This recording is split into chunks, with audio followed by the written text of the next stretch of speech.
நான் போய் யார் வீட்டிலனா எனக்கு சாப்பாடு கஷ்டமா இருக்கு, என் பசங்களுக்கெல்லாம் பீஸ் கட்ட காசு இல்லை, நீங்களாம் கொடுங்க அப்படி நின்னா நீங்களாம் ஃப்ரெண்டு சொந்தக்காரங்க கேட்கலாம்.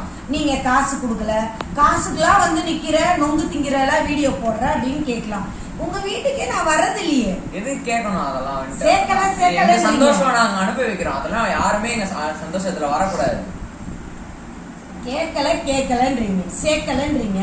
நான் யார் வீட்டுக்குமே போலையே, நான் யார் வீட்டு வாசல்னா போய் நிக்கிறேனா என்ன சேர்த்துக்கோங்க சோத்துக்கு இல்லாம இருக்க அப்படின்னு தேவையில்லாம பேசாது. உங்களுக்கு பிடிக்கலையா அன்சப்ஸ்கிரைப் பண்ணிட்டு போங்க. இது வரைக்கும் நான் போய் யாருக்கிட்டையும் ஹெல்ப்புக்கெல்லாம் நிக்கல. சரியா? கூட பிறந்த தம்பி கிட்ட காசு வாங்கினா கூட வட்டியோட கொடுத்துருக்கேன். சரிங்களா? இதுக்கு அடுத்து யாருனாச்சும் என் லைஃப்ல தலையிடாங்க. இனிமேல் நானும் வரமாட்டேன். இந்த தெரியுமா? நல்லா கேட்டுக்கோங்க. இது வரைக்கும் எங்க குடும்பத்துல இந்த விஷயம் எல்லாம் பேசுனதுல நான் இன்னைக்கு சொல்றேன். ஒரு மீன் வைப்பாங்க, என்ன செய்வாங்க, ஒரு மீன் வைப்பாங்க என் பசங்களுக்கு. என் பசங்க கேட்கும், நான் கிலோ கணக்கில் வாங்கி அடுத்தவங்களுக்கே கொடுத்துருக்கேன், செஞ்சு கொடுத்துருக்கேன். ஆனா என் பசங்க ஊருக்கு போனப்ப ஒரு மீன் வச்சாங்க. எப்ப? ஒரு 6 வருஷம் முன்னாடி. அதோட அவங்க எல்லாத்தையும் ஏற கட்டிட்டு நான் யார் வீட்டுக்கும் போறதில்ல ஃப்ரெண்ட்ஸ். இங்க இருந்து சென்னையில இருந்து நான் விருதுநகர் போனேன்னா, மதுரைக்கு போனேன்னா எப்படி ஒரு 5000 6000 டிக்கெட்டு செலவு ஆகுது.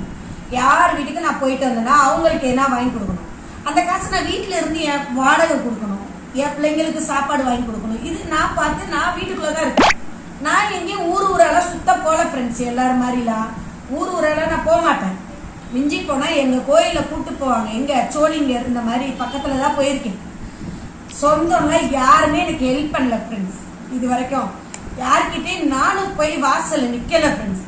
என் பொண்ணுக்கே இன்னும் தெரியாது சொந்தக்காரங்கெல்லாம் எப்படின்னு. அதனால தயவு செஞ்சு சொந்தக்காரங்கெல்லாம் உங்களால முடிஞ்ச அவங்கெல்லாம் எப்படி இருப்பாங்கன்னு தான் தெரியாது. அவங்க எப்படி, அவங்க கேரக்டர் எப்படிலாம் தெரியும். அந்த பொண்ணுக்கு நல்லா தெரியும். ஏன்னா அந்த மீன் ஒரு மீனை வைக்கிறது, குழம்பு மட்டும் ஊத்தவா அப்படின்னு ஊத்துறது எல்லாம் எங்களுக்கு தெரியும். சரிங்களா? என் கையில அந்த மாதிரி கிடையாது. நான் அள்ளி கொடுத்துருவேன். நான் சாப்பாடு இல்லைன்னா கூட கடவுள் புண்ணியத்துல என் ஆபீஸ்ல சாப்பாடு மீந்து போனா அதை நான் வேஸ்ட் ஆக்காம அப்படியே அள்ளிட்டு வந்து ரோட்ல பிளாட்ஃபார்ம்ல, ஏன்னா என்னால அதான் முடியும். என் பணத்துல நான் கொடுக்க முடியல, ஏன்னா அவ்வளவு வருமானம் எனக்கு கிடையாது. நான் ரோட்ல அத்தனை பேருக்கு கவரா கட்டிட்டு வந்து கொடுப்பேன். யார் அவங்களாம் என்ன கேட்கறதுக்கு?